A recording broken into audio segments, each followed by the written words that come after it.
चक्र। नमस्कार, बहुत स्वागत है आपका। आप देख रहे हैं चाल चक्र और मैं हूं आपके साथ शैलेंद्र पांडे। आज का जो विषय है वो वैसे तो दर्शन का विषय है, फिलॉसफी का विषय है और ज़्यादातर लोग इस फिलॉसफी के बारे में, इस दर्शन के बारे में जानना चाहते हैं। इसीलिए हमने इस विषय को आज अपने कार्यक्रम में शामिल किया है। आज हम बात करने वाले हैं आत्मा के रहस्य के बारे में। जी हाँ, वही आत्मा जिसको कोई जिज्ञासा से समझता है, कोई आश्चर्य से देखता है, कोई इसके बारे में जानना चाहता है और कोई इसके बारे में नहीं जानना चाहता। आत्मा का रहस्य क्या है, इस बारे में धर्म ग्रंथ क्या कहते हैं और आत्मा के पीछे कौन सी चीजें जुड़ी हुई हैं, आज इस विषय पर बात करेंगे। चाल चक्र में आज क्या खास है, चलिए बताते हैं आपको। चाल चक्र में आज बात करेंगे आत्मा के रहस्य के बारे में। क्या आत्मा को देखा जा सकता है, महसूस किया जा सकता है?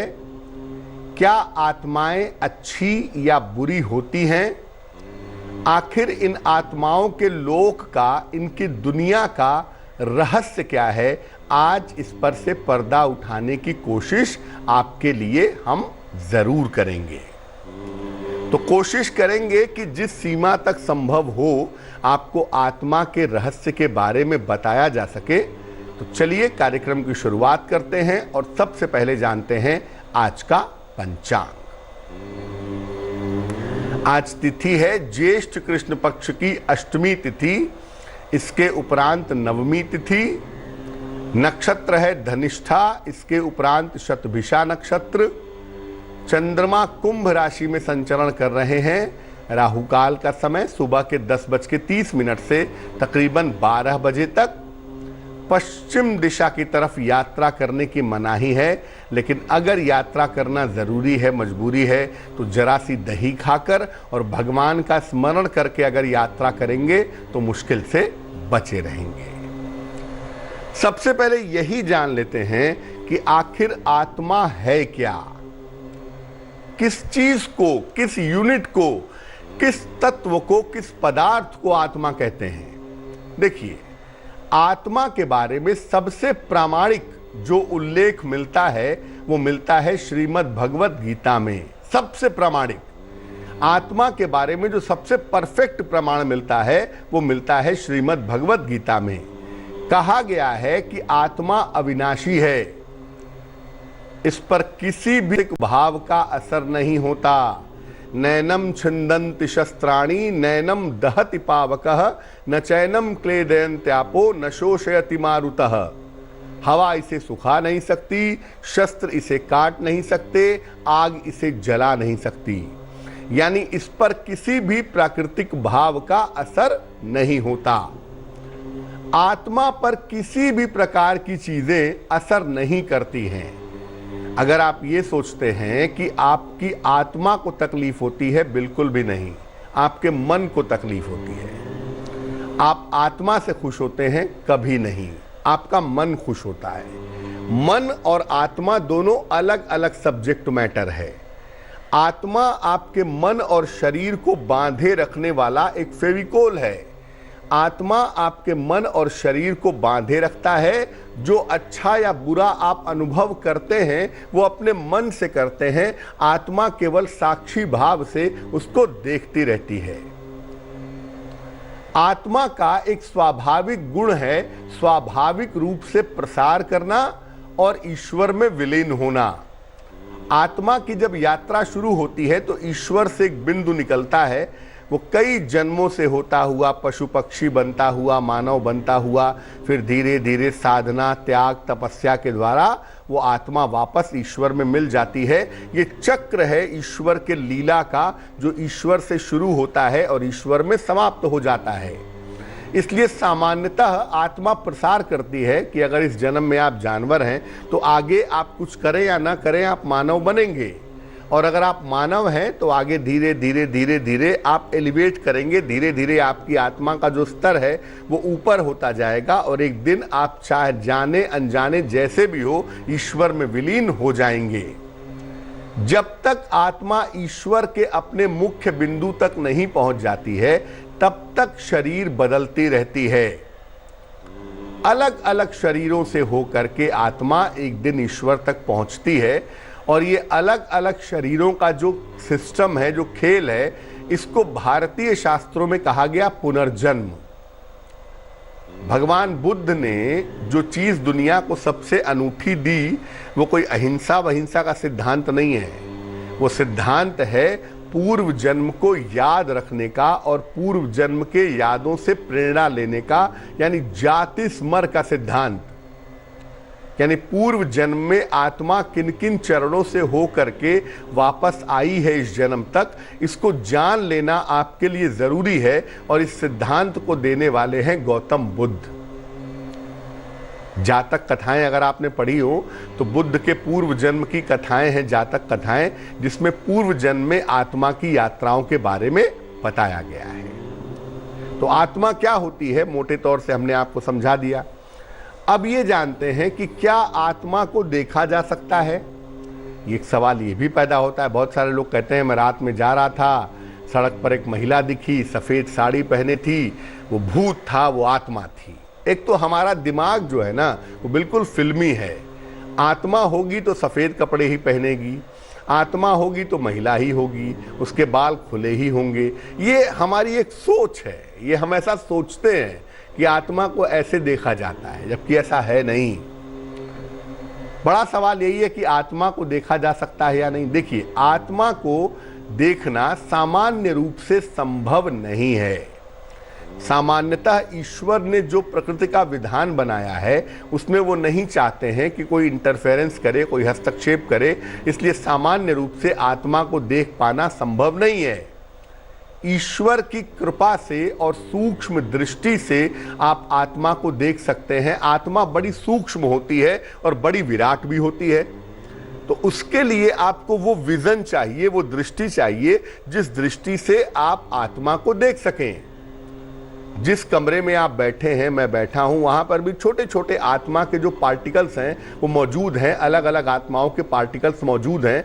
और जब कोई गर्भ धारण होगा तो इसमें से कोई भी आत्मा का अंश निकल करके, कोई पार्टिकल निकल करके वहां जुड़ेगा और उसको जीवन प्रदान करेगा। आप इन आत्माओं को देख सकते हैं, लेकिन इसके लिए आपको बड़ी सूक्ष्म दृष्टि चाहिए और ईश्वर की कृपा चाहिए। कुछ लोगों को ईश्वरीय कृपा करते हैं कि वो आत्माओं का अनुभव भी कर पाते हैं और उन्हें देख भी पाते हैं। आत्माओं के अंदर पृथ्वी तत्व नहीं होता है और पृथ्वी तत्व से ही शरीर का निर्माण होता है, इसलिए आत्माएं वायु के समान गमनशील होती हैं, मूवमेंट करती रहती हैं, स्थिर नहीं होती। सामान्य रूप से आत्माओं का अनुभव होने पर सुगंध का अनुभव होता है। आप कभी कभी बैठे रहिए कहीं पे और अचानक से आपको एक खुशबू सी आई, एक क्षण को और चली गई। जब कोई बहुत संत पुरुष की, बड़ी आध्यात्मिक व्यक्ति की आत्मा पास होती है, गुजरती है, तो एक खुशबू का, एक अजीब सी खुशबू का अनुभव होता है। या कोई गंध सी, कोई बुरी आत्मा गुजरी तो अजीब सी गंध आती है। कोई परफ्यूम नहीं लगाया, कोई सेंट नहीं लगाया, लेकिन एक खुशबू सी आ गई। हालांकि खुशबू आपके शरीर में भी मौजूद है, कभी चर्चा करेंगे कि आप अपने शरीर से खुशबू का अनुभव कैसे कर सकते हैं। लेकिन ये जाने रहिए कि आत्माओं का अनुभव होने पर सामान्यतः सुगंध का अनुभव होता है या अलग सी कोई गंध आती है, ऐसा देखा गया है। अब एक सवाल, बहुत बड़ा सवाल है। बहुत सारे लोग ऐसा कहते हैं कि ये बुरी आत्मा है, ये अच्छी आत्मा है। ये बुरी और अच्छी आत्मा क्या होती है? क्या वाकई में कोई बुरी आत्मा होती है, अच्छी आत्मा होती है? देखिए, सच ये है कि आत्माएं अच्छी या बुरी नहीं होती हैं। आत्मा बिल्कुल अच्छी नहीं होती, बुरी भी नहीं होती। जैसे आग है, आग के अंदर कोई अच्छाई बुराई नहीं है। आप जैसे इस्तेमाल कर लीजिए, किचन में इस्तेमाल करिए, खाना बना लीजिए, घर में आग लगाना चाहिए, आग लगा लीजिए। तो आत्मा अच्छी बुरी नहीं होती। आत्मा के साथ जो मन जुड़ा हुआ होता है ना, वो अच्छा और बुरा होता है। ठीक है ना? जो दुख का अनुभव होता है, सुख का अनुभव होता है, जो कर्म का भोग होता है, जो संस्कार का भोग होता है, जो हम कर्म करते हैं उसका जो भोग भोगना पड़ता है, ये मन की वजह से होता है, आत्मा की वजह से नहीं होता। मन जो है वो आपकी आत्मा के साथ जुड़ा होता है और मन ही संस्कार की वजह से अच्छा या बुरा होता है। बुरे संस्कार होने से आत्माओं का प्रयोग किया जा सकता है। बहुत सारे लोग ऐसा करते हैं कि जैसा मैंने पहले भी बताया कि आत्माओं के पार्टिकल्स मौजूद होते हैं और बहुत सारे लोग अपने मन का इस्तेमाल करके उन आत्माओं का प्रयोग करते हैं और ये प्रयोग आम तौर पर अविद्या तांत्रिक करते हैं। जो लोग निगेटिव तंत्र साधना करते हैं, दूसरों को परेशान करना चाहते हैं, दूसरों को नुकसान पहुंचाना चाहते हैं, वो आत्मा की शक्ति का इस्तेमाल करके, आत्मा के पार्टिकल्स का इस्तेमाल करके दूसरों को नुकसान पहुंचाते हैं। लेकिन फिर मैं कहूँगा इसमें आत्मा का कोई रोल नहीं होता, सारा रोल होता है मन का। विदेही मन का दुरुपयोग करके तांत्रिक दूसरों को परेशान करते हैं। जैसे मन होता है ना, अच्छा और बुरा। जो लोग शराबी हैं, शराब का बहुत शौक है, मर गए, तो उनका जो मन होगा ना वो भी शराब ढूंढेगा। इसीलिए आप देखिए कि जो लोग तंत्र मंत्र करते हैं वहाँ उल्टी सीधी चीज़ें ज़्यादा रखते हैं, खूब सारी सुगंध का इस्तेमाल करते हैं, खूब धुएं का इस्तेमाल करते हैं और वहाँ पे शराब रखते हैं, तमाम तरह के अनशन चीज़ें रखते हैं। उसका कारण ये है कि जो निगेटिव मन की स्थिति है, निगेटिव मन है, नकारात्मक मन है, वो उससे आकर्षित होकर के उनके पास चला आता है, जिसका इस्तेमाल वो करते हैं। अगर किसी कुसंस्कार वाली आत्मा का प्रभाव जीवन में है, कोई ऐसी आत्मा है जिसके साथ बुरा मन जुड़ा हुआ है, निगेटिव मन जुड़ा हुआ है और इसका प्रभाव है, तो क्या करना चाहिए? भगवान शिव या भगवान कृष्ण की शरण में रहिए। इनको तारक ब्रह्म कहा गया है। शिव और कृष्ण तारक ब्रह्म की श्रेणी में आते हैं, यानी आपको मुक्ति मोक्ष दिला सकते हैं, आपके मन को भी मुक्त कर सकते हैं और आपकी आत्मा को भी मुक्त कर सकते हैं। भगवान शिव या भगवान कृष्ण की शरण में रहिए। ज़्यादा से ज़्यादा भजन और कीर्तन करिए, इससे फ़ायदा होगा। और अपनी आदतों को, संस्कारों को शुद्ध रखिए। जो आदत, जो संस्कार आपके जीवन में होते हैं ना, मरने के बाद भी वो आदतें, वो संस्कार आपके मन के साथ जुड़ी होती हैं और वो आदत और वो संस्कार अगले जन्म में ट्रांसफ़र हो जाते हैं। ठीक है ना? इसलिए अपनी आदत को और अपने संस्कारों को शुद्ध रखिए। और सबसे बड़ा निवेदन ये है प्रभु कि अपने कर्मों को सुधार लीजिए। अगर आप कहते हैं कि मैं नहीं मानता पुनर्जन्म क्या होता है, अगले जन्म में क्या होगा, जो होना है वो इसी जन्म में होगा, अगर आप ऐसा मानते हैं तो आप ज़रा ये बता दीजिए कि आप एक परिवार में पैदा होते हैं, किसी ऊंचे परिवार में पैदा होते हैं, किसी निम्न परिवार में पैदा होते हैं, उसमें आपके हाथ में तो कुछ नहीं है। आपके माता कौन, पिता कौन, भाई कौन, बहन कौन, आपको कैसा परिवेश मिलेगा, इसका भी कुछ पता नहीं है। ये तो आपके हाथ में है नहीं। तो इसका मतलब है कि ईश्वर अपने मन से ऐसा करता है, जिसको जहाँ चाहता है बैठा देता है? ऐसा नहीं करता। आप अपने कर्मों के हिसाब से अपने जन्म का निर्धारण करते हैं, अपने लोगों को डिसाइड करते हैं कि अगले जन्म में आपका जन्म कहाँ होगा, आपके साथ कौन से लोग रहेंगे, आपका जीवन कैसा चलेगा। तो अभी से अपने कर्मों को सुधार लीजिए। बुद्धिमानी यही कहती है, कर्मों को सुधार लेंगे तो मन शुद्ध होगा और मन शुद्ध होगा तो आपको जीवन में सफलताएं पाना थोड़ा आसान हो जाएगा। चाल चक्र। स्वागत है आपका ब्रेक के बाद। ब्रेक पर जाने के पहले हम आत्मा के रहस्य के बारे में चर्चा कर रहे थे। इस बीच एक दर्शक जुड़ रही हैं, कोलकाता से कुसुम हैं, उनसे बात करते हैं। कुसुम जी बताइए। हेलो पंडित जी, प्रणाम। नमस्कार, बताइए। पंडित जी, मेरा डेट ऑफ बर्थ 26 जुलाई 1995 है। 26 एक मिनट, 26 जुलाई 1995। 26 नहीं, 25 25 जुलाई 1995। समय बताइए। 36:24 तारीख की रात को।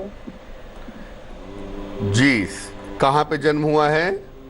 कोलकाता में। पूछिए, क्या सवाल है? पंडित जी, मेरा रक्त संबंधी परेशानी रहता है। हम आपसे 6 महीना पहले बात किए थे। आप हमको ओपल पहनने के लिए बोले थे और हम साथ में मूंगा मोती भी पहने हैं, तो वो पहनना चाहिए या नहीं? और फिर ना, हम जो भी काम करते वो काम हमेशा खराब हो जाता है या बहुत दिन तक चलता रहता है, चाहे डॉक्टर से हो चाहे किसी भी चीज से हो, वो काम चलता रहता है और हमको सफलता नहीं मिलता है। कुसुम, वृषभ लग्न की कुंडली है आपकी। राशि आपकी मिथुन बनती है। महादशा इस समय बृहस्पति की चल रही है और अंतरदशा आपकी बुध की चल रही है। देखिए ऐसा है कि इस कुंडली में जो स्वास्थ्य का मालिक है, जो बीमारियों को दूर करने वाला ग्रह है, वो शुक्र है। इसलिए आप एक ओपल बनवा करके जरूर पहने, उससे आपको सेहत के मामले में फायदा होगा। लेकिन वृषभ लग्न की कुंडली में मूंगा और मोती पहनना सूटेबल नहीं है, तो भूल कर भी मूंगा मोती धारण मत करिए, वरना स्थितियां और ज्यादा खराब होंगी। मूंगा मोती ना पहने, केवल एक ओपल बनवा करके आप पहन लें।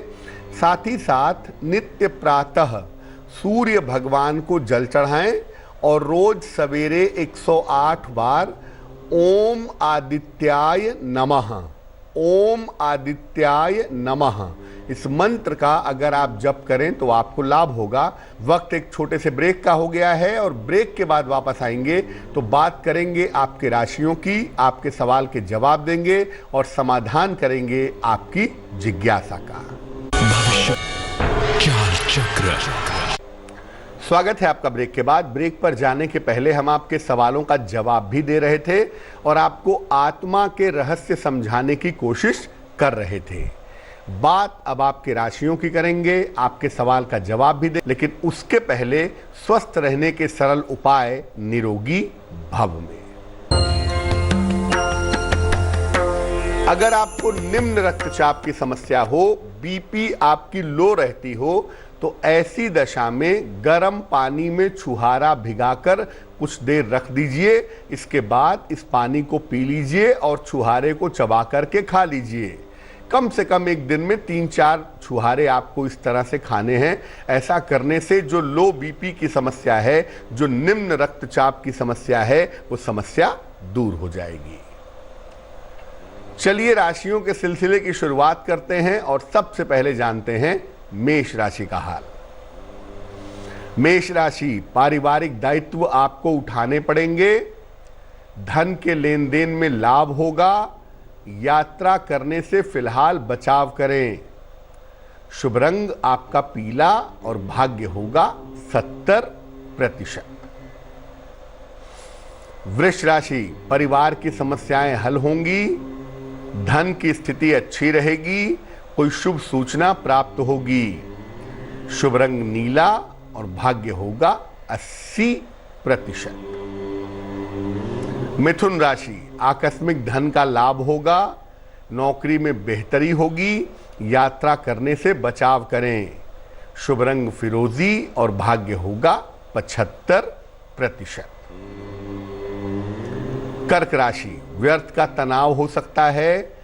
हड्डियों की समस्या बढ़ सकती है। स्वास्थ्य का ध्यान बनाए रखें। शुभ रंग पीला और भाग्य होगा 60%। सिंह राशि, जीवन साथी से मधुरता बढ़ेगी। धन की स्थिति ठीक रहेगी। महत्वपूर्ण काम इस समय न टालें। शुभ रंग आपका लाल और भाग्य होगा 70%। कन्या राशि, स्वास्थ्य का ध्यान रखें। जीवन साथी के साथ विवाद हो सकता है। खूब मेहनत करनी पड़ेगी। शुभ रंग सफेद और भाग्य होगा 65%। तुला राशि, जीवन साथी से सहयोग मिलेगा। माता पिता का स्वास्थ्य बेहतर होगा। नौकरी में सुधार होगा। शुभ रंग हरा और भाग्य होगा 75%। वृश्चिक राशि, बेवजह की मानसिक चिंताएं हो सकती हैं। नया काम इस समय ना करें। भगवान शिव की पूजा करें तो बहुत अच्छा रहेगा। शुभ रंग क्रीम और भाग्य होगा 60%। धनु राशि, मानसिक चिंताएं दूर होंगी। नौकरी की स्थिति ठीक हो जाएगी। यात्रा करने से बचाव करें। शुभ रंग गुलाबी और भाग्य होगा 70%। मकर राशि, करियर की स्थिति उत्तम रहेगी। धन की समस्याएं हल होंगी। शत्रु और विरोधी शांत होंगे। शुभ रंग धानी और भाग्य होगा 80%। कुंभ राशि, करियर में नौकरी में सुधार होगा। प्रिय जनों से मतभेद आपके दूर होंगे, आपके शत्रु और विरोधी परास्त होंगे। शुभ रंग सफेद और भाग्य होगा 90%। मीन राशि, स्वास्थ्य का ध्यान रखें, संतान के साथ विवादों से बचाव करें, भगवान शिव की उपासना करें। शुभ रंग बैंगनी और भाग्य होगा 60%। एक दर्शक जुड़ रहे हैं, गुड्डू हैं बक्सर से, उनसे बात करते हैं। गुड्डू बताइए। प्रणाम पंडित जी। नमस्कार। हमको करियर के बारे में जानना था। जन्म तारीख बताइए अपनी। 29 फरवरी 1986। समय बताइए। 2 बजे रात को। कहाँ पे जन्म हुआ है? डुमरांव बिहार। पूछिए क्या प्रश्न है। यही करियर के बारे में जानना था। देखो, आपका जो करियर बनता है उस करियर के हिसाब से ये कुंडली कहती है कि शुरुआत में आप छोटी मोटी नौकरी करेंगे, लेकिन आगे चल करके आपकी कुंडली के हिसाब से ऐसा लगता है कि आप व्यापार में जाएंगे। अभी साल 2 साल तक घर से दूर जा कर के नौकरी करने की संभावना बनती है, तो अभी साल 2 साल तक आप घर से दूर रह कर के नौकरी करिए, वही आपके लिए अच्छा होगा। और उसके बाद आप व्यापार के बारे में सोचिएगा, किराने का व्यापार, फल और सब्जी का व्यापार, पानी का व्यापार, खाने पीने की चीज़ों का व्यापार, समझ गए ना? इससे संबंधित अगर आप व्यापार 2 साल के बाद करें तो आपके लिए बहुत अच्छा रहेगा। फिलहाल आप ऐसा करें कि एक पन्ना बनवा करके पहन लें, 6 से 8 रत्ती का पन्ना चांदी की अंगूठी में, दाहिने हाथ की सबसे छोटी उंगली में। बुधवार की शाम को पन्ना पहनने से आपको लाभ होगा। एक दर्शक जुड़ रहे हैं चंपारण से, प्रमोद हैं हमारे साथ, उनसे बात करते हैं। प्रमोद जी बताइए। जी गुरु जी प्रणाम सर। नमस्कार, बताइए।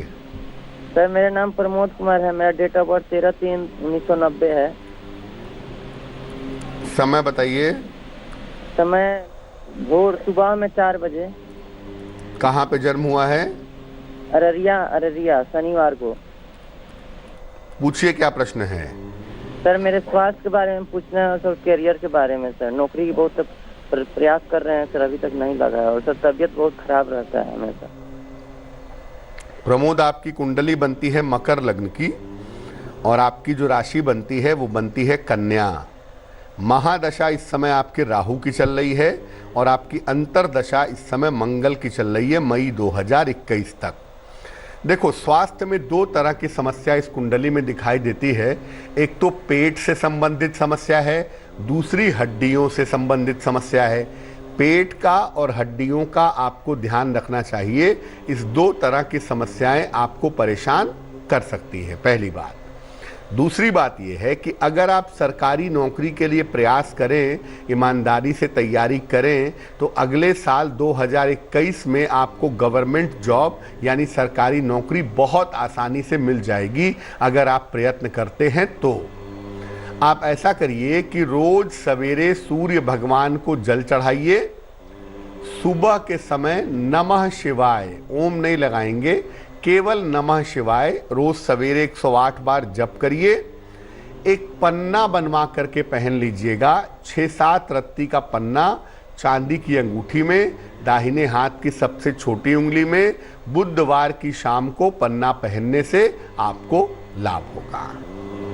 चलिए अब बात कर लेते हैं उनकी जिनका है आज जन्मदिन। जिन लोगों का जन्मदिन है उन्हें हम सब की तरफ से जन्मदिन की हार्दिक शुभकामनाएं।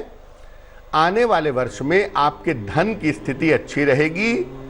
करियर और स्थान में आपके परिवर्तन की संभावना है। स्वास्थ्य में थोड़ा सा उतार चढ़ाव रह सकता है।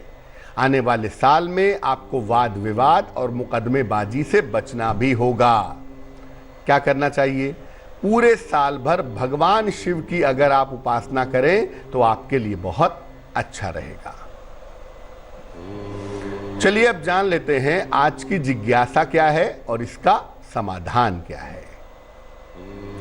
आज की जिज्ञासा है कि क्या भगवान की पूजा में दीप अगरबत्ती जलाना, धूप जलाना आपके लिए जरूरी है, आपके लिए आवश्यक है? क्या बिना दीप के, अगरबत्ती के, धूप के पूजा नहीं होगी? देखिए, भगवान की पूजा श्रद्धा के साथ करना आवश्यक है। धूप हो तो हो, अगरबत्ती ना हो तो कोई फर्क नहीं पड़ता। अगर कोई चीज उपलब्ध नहीं है तो उसको मानसिक रूप से भी भगवान को अर्पित कर सकते हैं, भगवान को दे सकते हैं। बिना किसी बाह्य चीज के, बिना बाहरी चीजों के, धूप, दीप, प्रसाद, फल, फूल, बिना इसके भी भगवान की पूजा की जा सकती है। तो अगर आप भगवान की पूजा करने कभी बैठते हैं और कोई सामान आपके पास नहीं होता है तो मानसिक रूप से वो सामान आप भगवान को अर्पित कर सकते हैं, आपकी पूजा संपूर्ण होगी।